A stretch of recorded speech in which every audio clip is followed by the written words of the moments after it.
Can you tell me what I'm about to do? Am I about to skydive? Am I about to freebase? Am I about to jump out of an airplane? It's all gonna be good, America. Stay tuned. Watch what's about to happen next.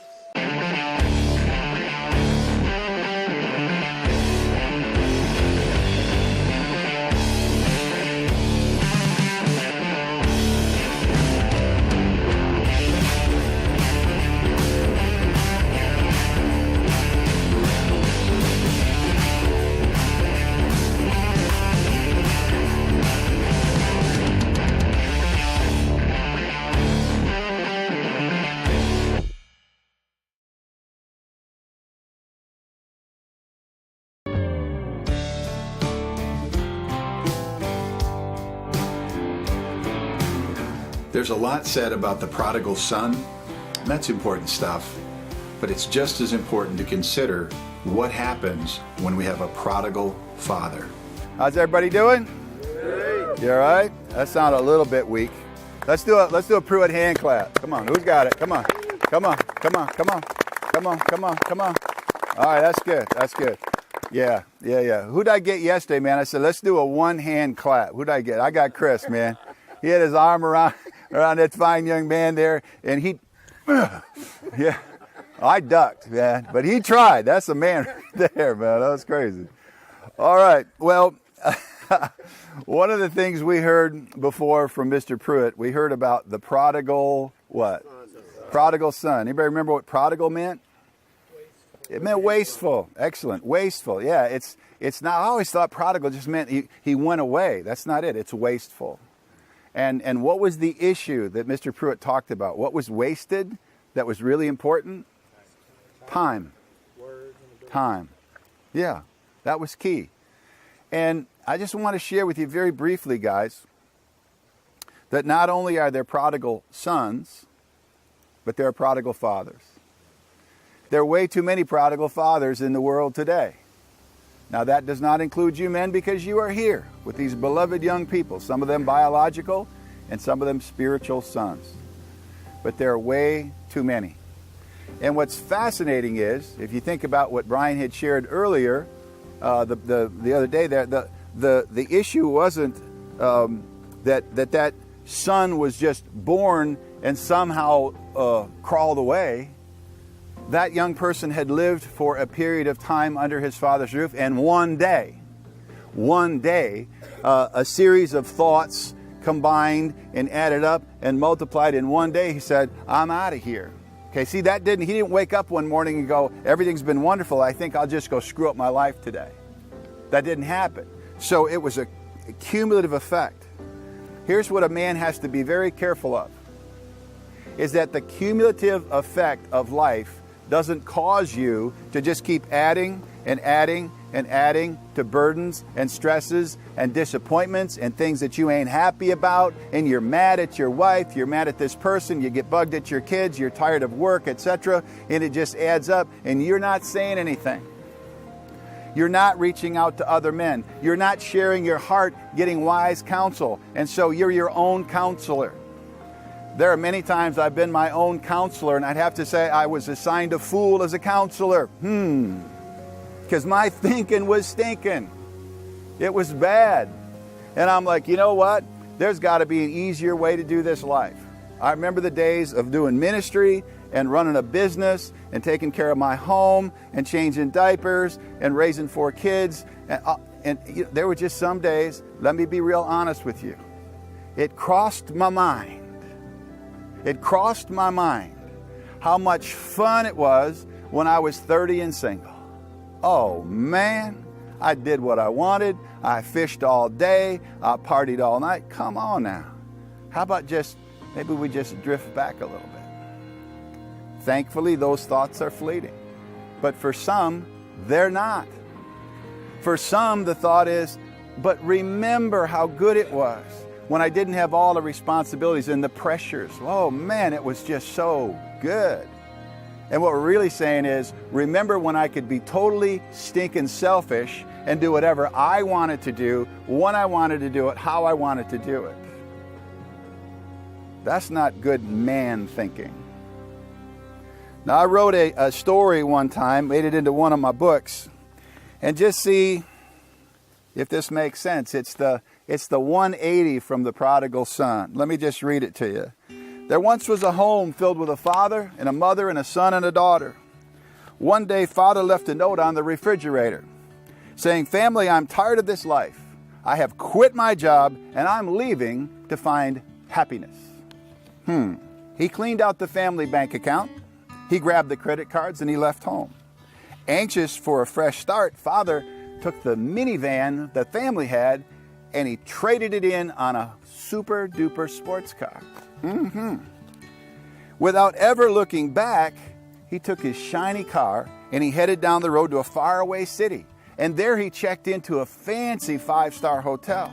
And 2 porters carried his new leather luggage up to the top floor. Oh my, he's got it made. And looking out over the city lights, the father nodded and he thought, now I will be happy. So he put on one of his brand new suits and he just smiled. And he said, now there are no diapers to change. I don't have to mow the lawn. I don't have to worry about the bills. There are no messy kids clamoring for my attention after I come home from a hard day's work, and I deserve my time. So now he enjoyed a steady diet of rich foods. He would hang out at the bar late at night, and beautiful people came around him. Beautiful young ladies and fancy friends, and they just had a marvelous, marvelous time.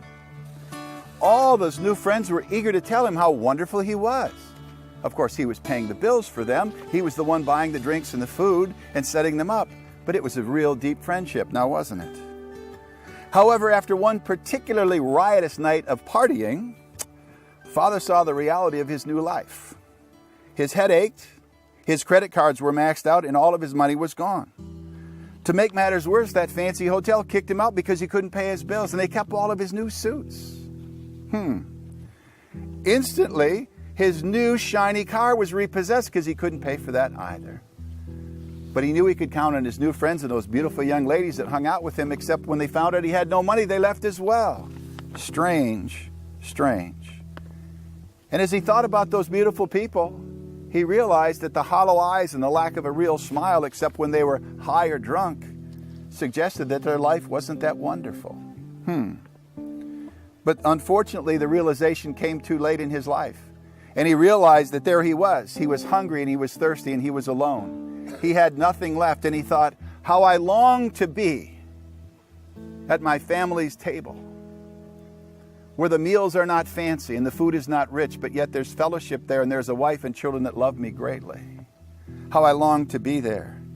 How I long to hear the sound of my children's laughter one more time instead of this loud music that seems to drown out my thinking. Well, a tiny spark of hope flashed in his heart. And he thought, I've failed them and I cannot be forgiven, so perhaps it's better if I simply die. But perhaps there's hope. Confused, the broken man did the only thing that made sense. He lowered his head and he began the long walk home when the father was yet far off. His wife and his children, they saw him. They had been watching down the road for their father to come home. And instead of rejecting him, they ran to him. And they threw their arms around him. And the children hugged his waist. And they said, Father, welcome home. Welcome home. And he was once again reunited with his family. And then life was good. Guys, fathers are people too. Fathers make mistakes. Fathers get it wrong. Fathers wander away. Fathers are enticed by the things of the world that seem as though they offer great life, and yet they will leave a man empty. And when a father is in that place, and it seems like there is no hope, what must happen is the son, the daughter, must pray him back home. And when you see him coming down the road, it is not time for condemnation. It is not time to point the finger. It is not time to scream in his face and explain all the bad things that he's done, because if he's coming home, he understands. It is the time to welcome Father back home. My encouragement to every son that hears my voice is this: let your father just be a man. He is not perfect. He has made mistakes. But if you see a glimmer, an image of him coming back to you, open your arms and welcome him home. Amen. You know, after about 30 years of working in ministry, I've learned that guys love to be part of a ministry team. And what better way to do it than to share a shirt that bonds us all into one great team.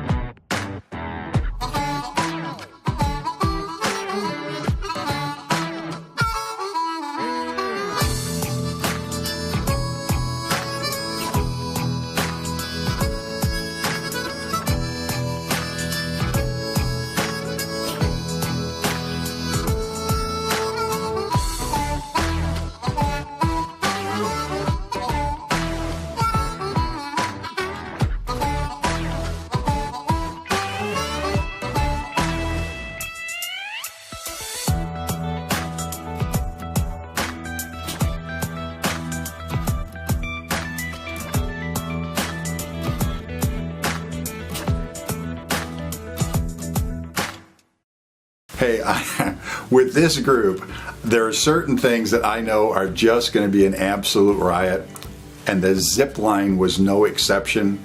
And our zip line spokesman, Chris, is so funny and sets the whole thing up. It's just hilarious when this guy gets going. Can you tell me what I'm about to do? Am I about to skydive? Am I about to freebase? Am I about to jump out of an airplane? I am getting ready to climb a ladder, get on a platform, hook myself to a wire, lunge off, and swing to the other side. But guess what?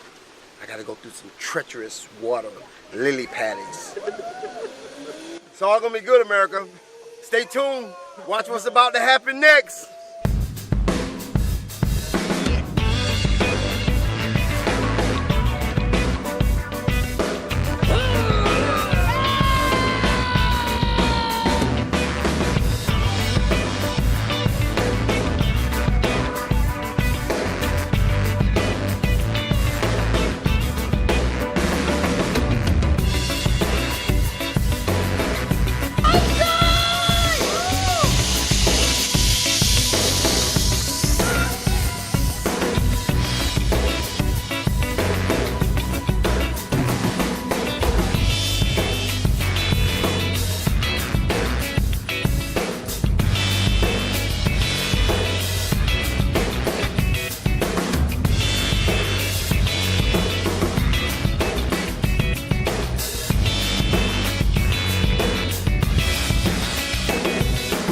I'm actually climbing to probably about, I don't know, 30 feet in the sky. Feel a lot of wind, feel a lot of movement in the trees. What I'm about to attempt, please don't try this at home. Well, America, first time I'm getting ready to zip line. It's gonna be pretty amazing. Take a ride with me. Just go. It's got you. It's got me? Yeah. Okay.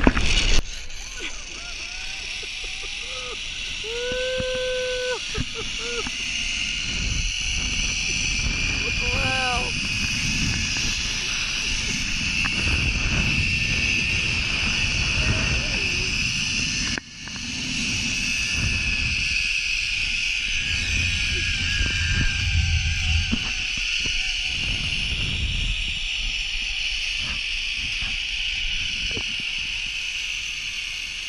Hey man, that was awesome! I jumped off a 30-foot platform with a harness, a piece of metal hanging to me, holding my body weight. Okay, I know I'm big, but I'm telling you, I enjoyed it so much going down that zip line. It was awesome. It was awesome. Up here at Lake Timber.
You know, I was so excited to have Jody Bass back with us for season 2 of TV4DADS. He was with us on season 1. He was an absolute riot. He was the last guy that I invited to come on season 1. And I didn't know how it was going to work out. I didn't know if he was going to enjoy it, if guys were going to connect with him. He was instantly connected with many of the men that came to season 1 when we were in Montana. And he was hilarious. The guy was fun. He was exciting. We're up at this high rocky mountain lake, and next thing I know, he's down to his shorts. I mean, that water's freezing, and he's doing backflips into the water. But just the time that you think he's just this wild and crazy guy, he'll bring a message. He'll bring something deep in his heart that is very, very powerful. And I wanted him to be with us on season 2, but I also wanted him to be able to speak to the guys, because he's got a message worth hearing.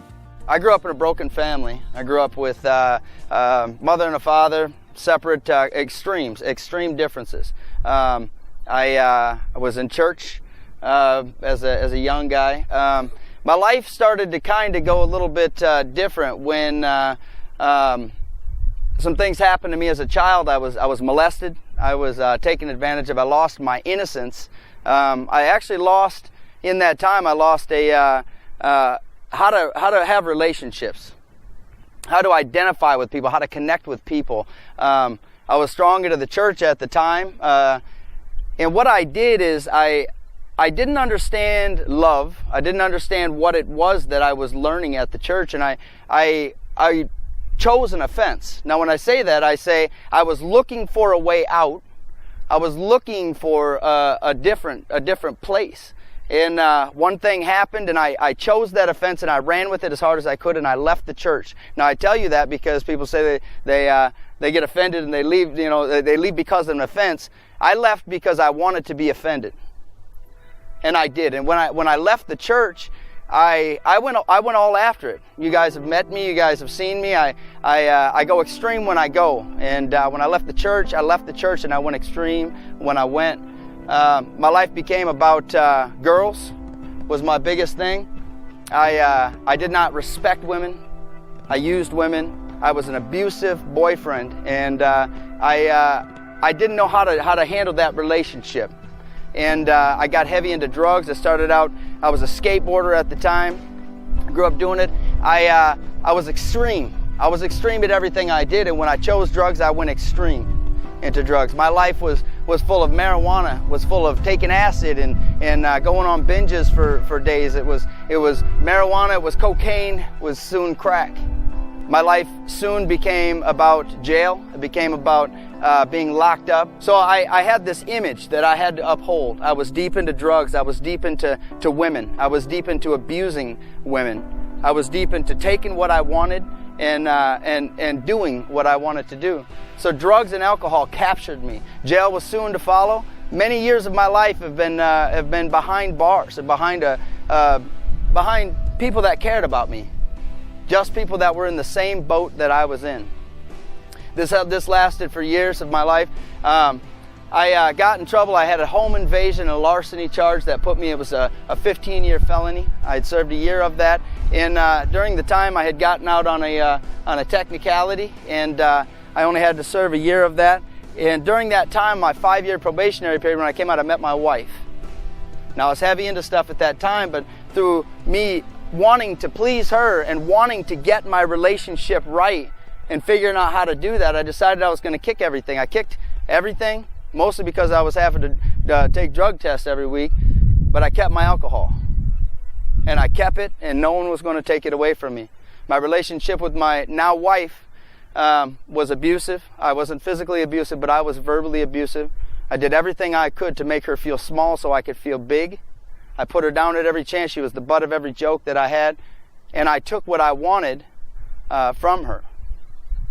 I got in trouble and was kind of working my way out, and we had gotten pregnant with my oldest son, who's here with us.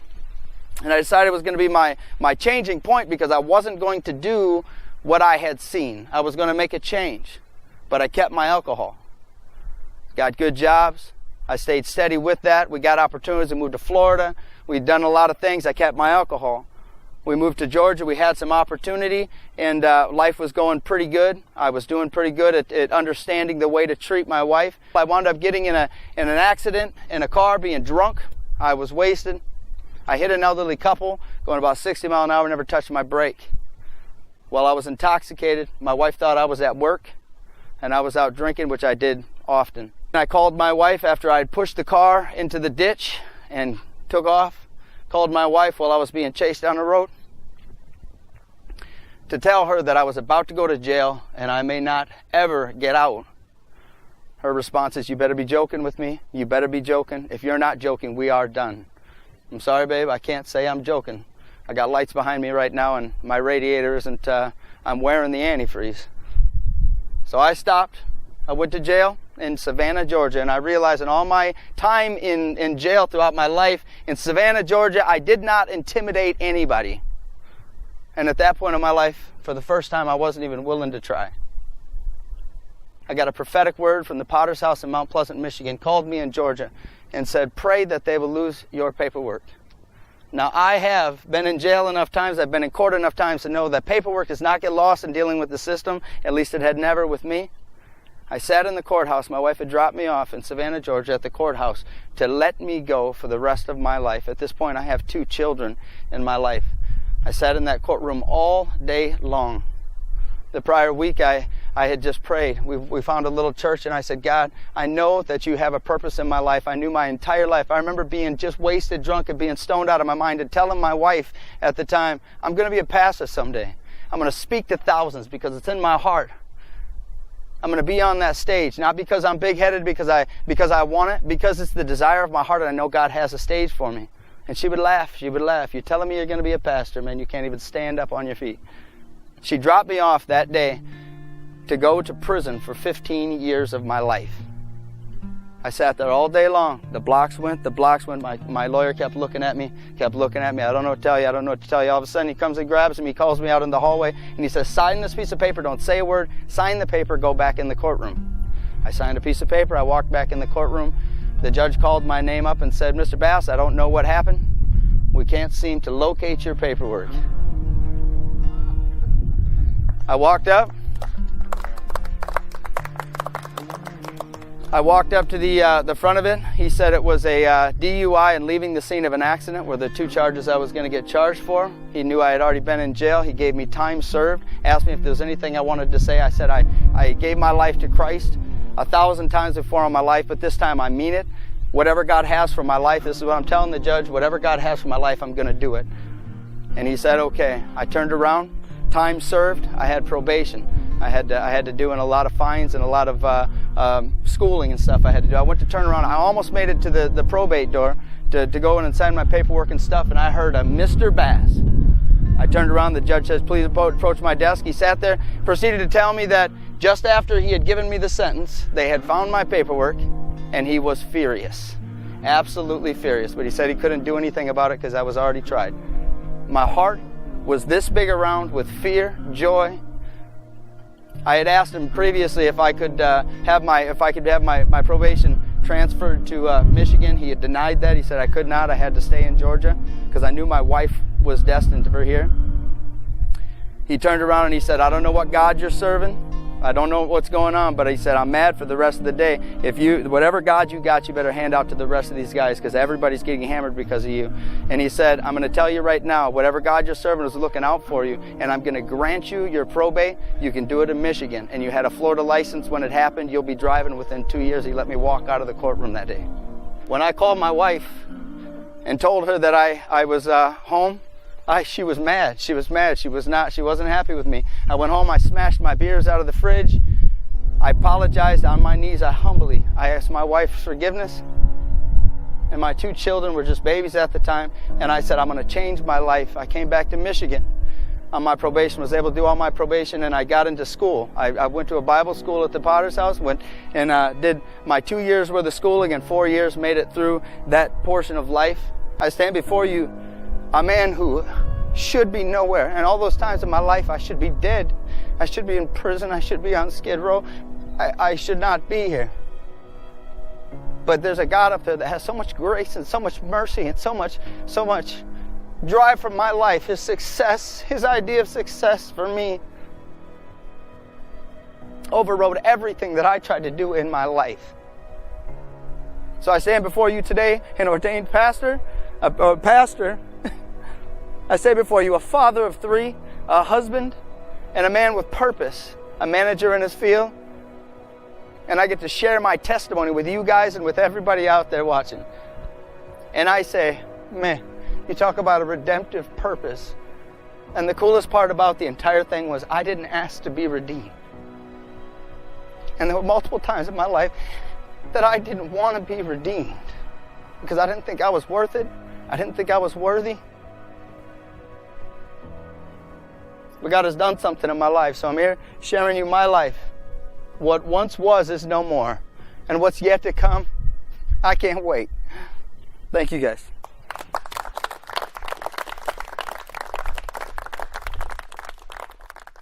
Feels like rivers have flooded from my eyes as I'm changed into a better man. I look up to the stars and know it's time to head back east, all the way